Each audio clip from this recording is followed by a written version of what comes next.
নমস্কার বন্ধুরা, আবারও একটা নতুন রেসিপিতে সবাইকে অনেক অনেক স্বাগত।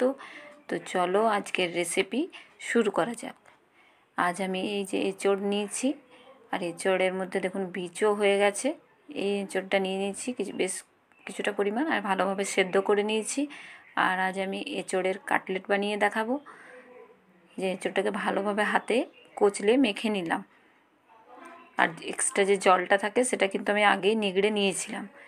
তার মধ্যে বেসন দিলাম পরিমাণ মতো, 3 চামচের মতো বেসন দিয়েছি। আর এটা আমি 1 চামচের মতো বড় চামচের চালের গুঁড়ো এখানে অ্যাড করলাম। এরপর পরিমাণ মতো নুন দিলাম,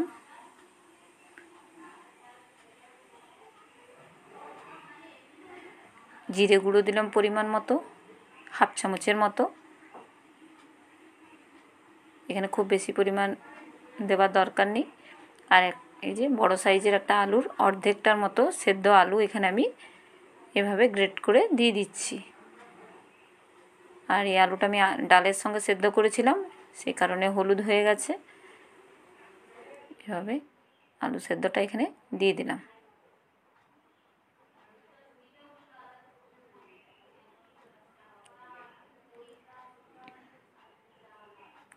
কাঁচা লঙ্কা কুচি দিলাম ঝাল অনুযায়ী।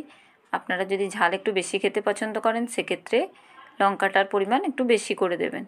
আর কিছুটা পরিমাণ আদা এভাবে গ্রেট করে এখানে আমি ব্যবহার করছি।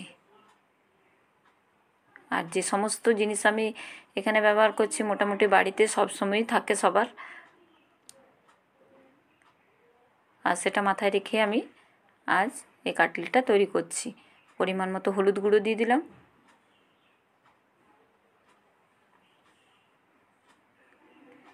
দিয়ে এবার একটু জোয়ান দিয়ে দিচ্ছি আমি এখানে। আপনারা চাইলে এখানে গোটা জিরেও ব্যবহার করতে পারেন। আর জোয়ানটাকে এভাবে হাতে কচলে আমি দিয়ে দিচ্ছি।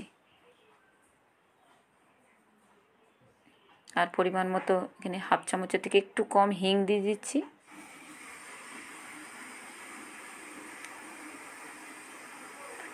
মানে হাফ চামচের থেকে একদমই অল্প। আর এই ছোটো বাটির 1 বাটির মতো আমি এখানে মুড়ি নিয়ে নিচ্ছি। আর এইভাবে মিশ্রণটা দেখেই বুঝতে পারছেন কতটা শুকনো শুকনো হয়েছে। খুব বেশি নরম করিনি। আর এভাবে কিছুটা মিশ্রণ তুলে এভাবে কাটলেটের শেপ দিয়ে দিচ্ছি। আপনারা যে যেমন শেপ পছন্দ করেন সেই অনুযায়ী এখানে শেপটা তৈরি করে নেবেন। দিয়ে এভাবে মুড়িটার সঙ্গে ভালোভাবে কোট করে নিতে হবে। আর আমি ততক্ষণে কড়াইটা গরম হতে দিয়ে একটু তেল দিয়ে গরম হতেও দিয়ে দিয়েছি, সেটা আমার দেখানো হয়নি। আর এভাবে মুড়িটা দিয়ে এভাবে চেপে চেপে কাটলেটগুলো আমাকে তৈরি করে নিতে হবে। আর ভাজার জন্য খুব বেশি তেলের প্রয়োজন নেই, একদম কম তেল দিয়ে দিয়ে এগুলোকে ভেজে তুলে নিতে হবে। তাই দেখেই বুঝতে পারছেন আমি কত কম তেল দিয়েছি। আর এইভাবে একটা একটা করে ভেজে আমি সমস্ত কাটলেটগুলো তুলে দেখাচ্ছি। আপনারা চাইলে সাইজটা বড় ছোটো করে নিতে পারেন, তবে একটু ছোট সাইজ হলে সুবিধা হবে, ভাজার জন্য সুবিধে। আর গ্যাসের ফ্লেমটা এই অবস্থায় একদমই কম রাখবেন, এতে করে ভাজলে মুচমুচে ভাবটাও আসবে আর ভেতরটাও ভালোভাবে ভাজা হয়ে যাবে। এভাবে বেশ কিছুক্ষণ, এটা আমার 3 থেকে 4 মিনিট লাগলো ভেজে নিতে। কালারটা দেখে বুঝতে পাচ্ছেন ভাজা আমার হয়ে গেছে এটা। এবার এটাকে আমি তুলে নিচ্ছি।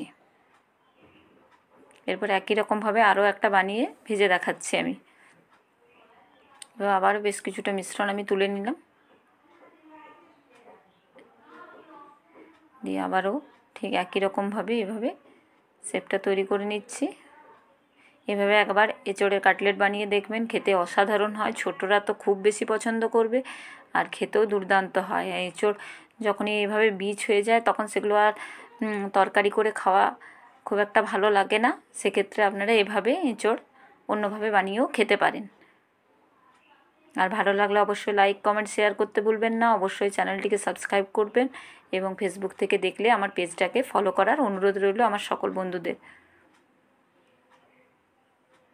এভাবে আমি দিয়ে দিয়ে আবারও একটা ভেজে দেখাচ্ছি। দেখুন, দেখেই বুঝতে পারছেন কতটা সুন্দর হয়েছে। আর এটা যদি আপনারা একটু সস দিয়ে খান সেটাও চলবে, বা শুধুও খেতে পারেন। আজকের মতো এই পর্যন্ত, পরেরও আবার একটা ভিডিওতে আপনাদের সঙ্গে দেখা হচ্ছে।